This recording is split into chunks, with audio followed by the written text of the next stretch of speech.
More than 10 million bottles of Sriracha sauce are sold every year, but few people know the inspiring tale of one man's obsession to make the greatest hot sauce in the world. This is the heartwarming story behind the Rooster sauce. On December 23, 1978, a small cargo freighter arrived in Hong Kong after traveling more than 1,000 treacherous miles across the South China Sea.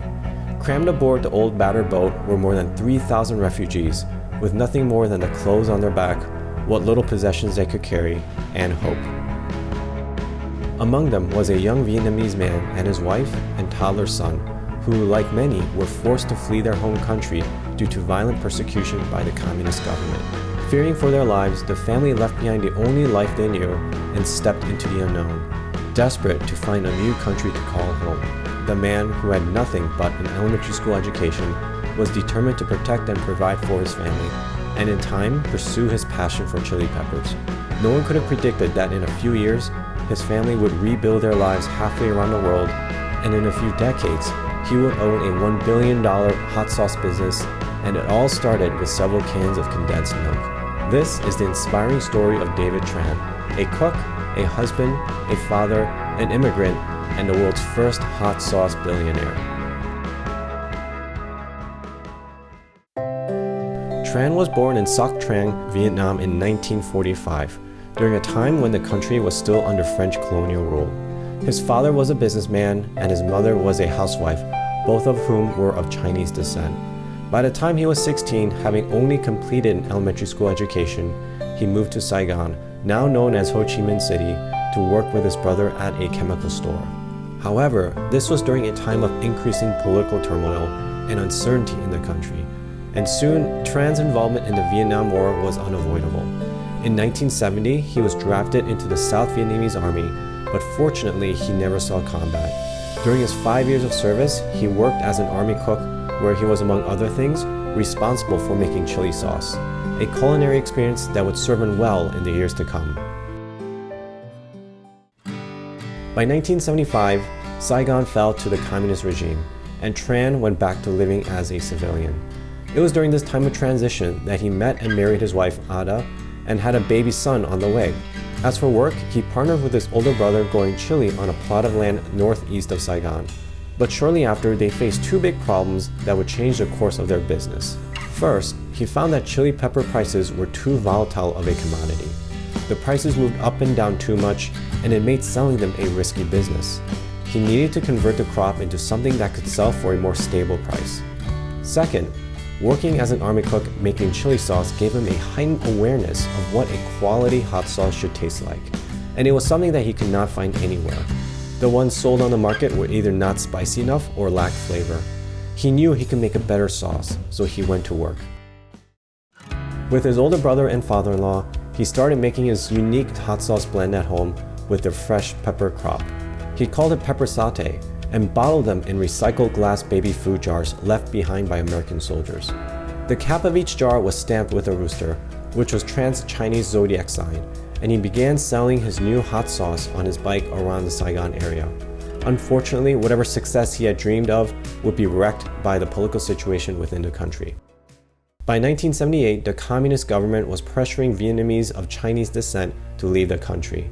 The government began persecuting them because of the paranoia that China was using immigrants to weaken the country's economy in the lead up to a military attack. The suspicion and violence only intensified once the Sino-Vietnamese War broke out in 1979. Tran and his family made the difficult decision to leave the country before things got worse, leaving behind everything they knew, their home, their lives, their friends and family for an uncertain future. Tran was no stranger to hardships, having lived through the Vietnam War, so he sought to be ready. In preparation to leave the country, his family sold off much of their possessions, and along with the profits from his business, he scrapped together $20,000, which would have been worth about $90,000 in today's value. He didn't know where he was going, but he knew that he needed to convert his savings into a universally accepted currency, which was none other than gold. 100 ounces of gold to be exact. But he had another problem. He couldn't just cross the border or leave the country without the communist authorities confiscating his valuable asset. He needed to hide them to avoid detection, so he had a clever idea. He reached out to a friend who worked at a factory that produced canned milk. Since he had a toddler son, he was convinced that border security guards wouldn't be suspicious that he and his wife were carrying cans of condensed milk. Kids needed milk, and the milk had to be preserved. Surely any person could connect those dots. So he stuffed the gold into cans labeled as condensed milk and packed them with the few belongings they would take. It was a day of departure. Tran had secured passage aboard a cargo freighter bound for Hong Kong, his ancestral homeland. He and his family managed to get on board without any trouble and would take in their last sight of Vietnam before sailing through the South China Sea.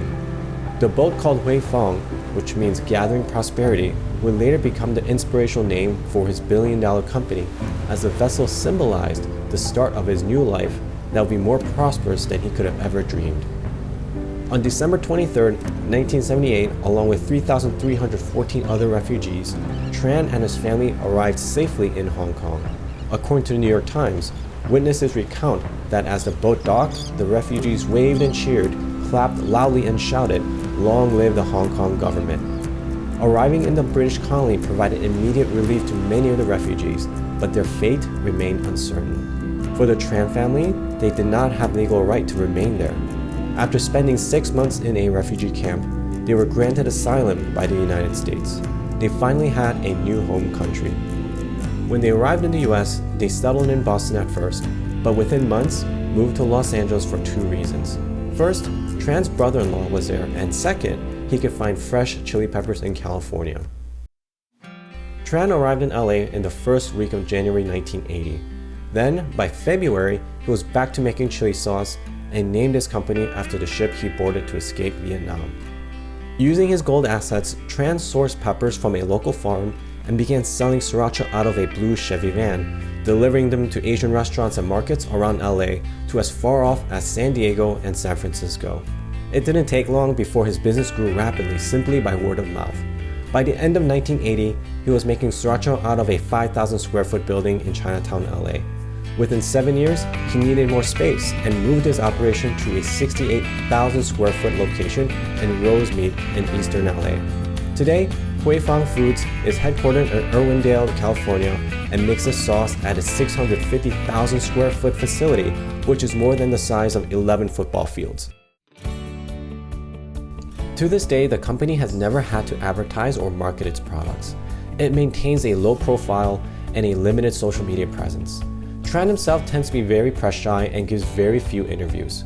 Purely by word of mouth and by winning customers with a quality product, demand for Tran's Sriracha sauce swept through the United States and eventually Canada, Mexico, and over 10 other countries by 2009. In 2012, Tran's company made $60 million in revenue from its hot sauce. And by 2020, the research firm IBIS World valued it at $1 billion based on estimated annual sales of $131 million. As for what goes into the sauce, Tran has always used the same fresh ingredients in Sriracha since he first started making them in 1980. Chili, sugar, salt, garlic, and vinegar. This has been the successful recipe that transformed Hui Fong Foods from a small startup to a billion-dollar hot sauce business. I personally love Sriracha and use it every day, and researching the story of its founder made me appreciate it so much more. If you're passionate about the Rooster sauce as much as I am, show off your love by checking out the Sriracha-inspired designs on my Redbubble store through the link below. You can stick them, wear them, hang them, even sleep in them, and so much more. Pick out your favorite design and proudly show off your Sriracha addiction in your unique style. Hope you enjoyed the video. Thanks for watching.